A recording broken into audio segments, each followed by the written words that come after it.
Il-kandidati tal-Partit Nazzjonalista għall-elezzjoni tal-Parlament Ewropew Peter Agius u Libu Ġejja Bartolo komplew jikxfu l-ipokrizija tal-Gvern u tal-Prim Ministru dwar id-difiża Ewropea. Matul il-programm televiżiv Extra li xandar din il-ġimgħa fuq TVM, Peter Agius kixef il-qerq tal-Prim Ministru Robert Abela u tal-kandidati Laburisti għall-elezzjoni Ewropea li qed jippruvaw jgħidu li l-Partit Nazzjonalista u l-Partit Popolari mhux jirrispettaw in-newtralità ta' Malta. Peter Agius wara iswed fuq l-abjad li l-Partit Popolari Ewropew tant jirrispetta lil Malta li fil-manifest elettorali tiegħu jgħid ċaru tont li l-investiment fid-diviża Ewropea għandu jsir bla preġudizzju għan-newtralità ta' ċertu stati membri bħal Malta. L-IPP qed jgħid mela aħna għandna vokazzjoni ta' difiża komuni Ewropea li nkomplu ninvestu fuqha.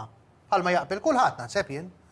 Imma mbagħad jgħidlek l-IPP without prejudice to the neutral character of the security and defense policy of certain member states. Għal min jgħid?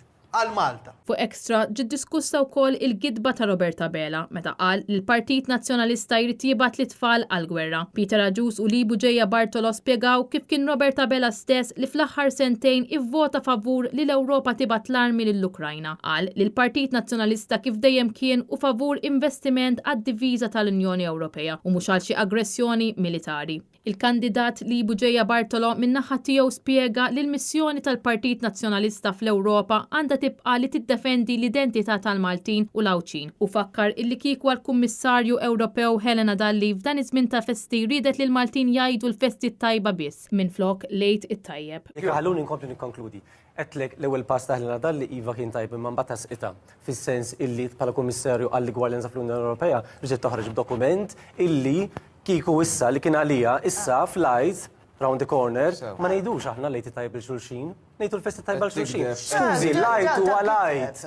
Lajt tajjeb, il-milit u għal-milit, il-milit tajjeb. Hekk għandu jkun sewa, rispett għall-kultura Malta u għawdex sejf. Libu Ġejja Bartolo insista li bħala Maltin ma rridux nitilfu l-identità tagħna u qal li l-Maltin jisħoq ilhom rappreżentanti kompetenti u preparati fil-Parlament Ewropew u dan u żgurat fit-tim ta' kandidati li qed joffri l-Partit Nazzjonalista.